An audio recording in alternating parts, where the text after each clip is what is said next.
Hey everybody, this is Dave Coe and thanks for joining me again. Today I don't have a tutorial, but I have an announcement. I'm pretty excited about this and you should be too. This thing is going to save you tons and tons of time. If you haven't already heard, Adobe is releasing a new plugin for Premiere. It's called Auto Reframe. Basically you shoot in the wide format, the 16:9, and then you can reframe it. It'll follow like whatever subject that's moving within the frame. It will track with that and frame around it. I don't know if you're getting what I'm saying, but I'm gonna show you. I'm gonna go a little faster than I usually do on my tutorial, so you're gonna have to keep up. You may have to rewind and replay, that's fine, but pay attention. And once this is released, I will do a more in-depth tutorial on how to use this and what its shortcomings may or may not be. But this looks pretty good out of the box as it is.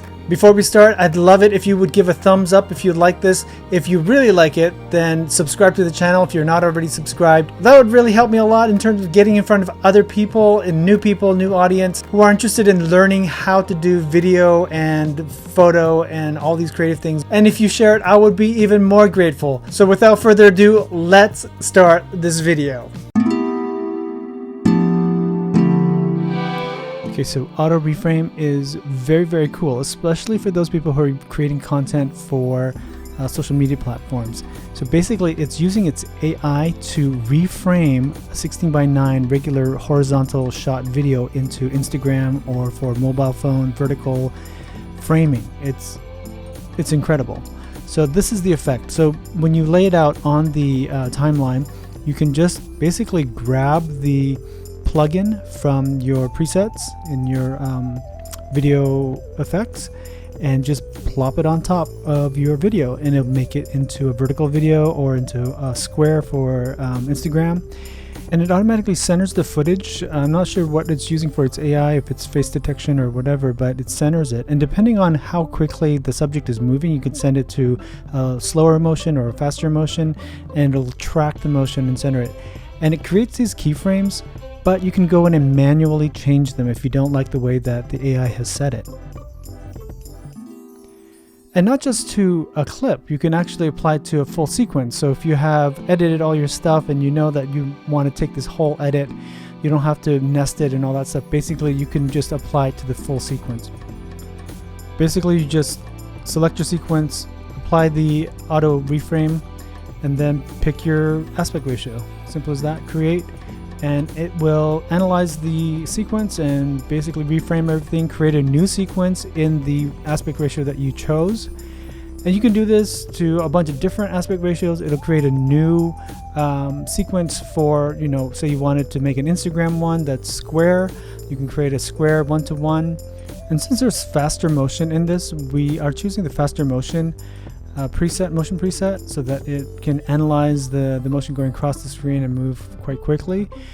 You also notice that the graphics are being treated separately from the video. So if the video is being reframed for a particular face, the graphics are not moving with that. It's being recentered. It's being positioned in the original position as the original 16:9 into the 1:1 and the 9:16 vertical one. So you'll see the graphics are always centered because they were originally centered. It's really cool how this AI is reframing not just the video but the graphics as well. The way that Auto Reframe works is that it creates new keyframes for the repositioning, and this is done through the AI. But say you have a clip where you want to manually move, zoom, reposition the clip in the frame. There's a way so that you can nest that.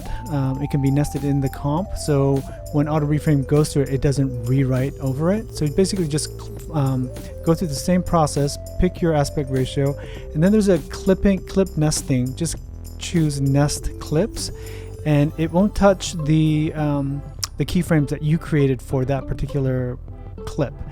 But for everything else, it'll just do the reposition reframe that the AI creates and plot those keyframes. I'm so stoked about Auto Reframe. It's really going to save me so much time, and it's going to save you a lot of time. And we're going to be able to post to social more often. Yay! Let me know in the comments below what you think of this, if you have any questions about it, and what are your concerns about this if you have any. If you're excited about it, put a comment below. I would love to hear enthusiasm. If you like this, please give it a thumbs up and share with your friends. And if you haven't subscribed, please subscribe below. Click that bell button so you get notified as soon as I put up the next video.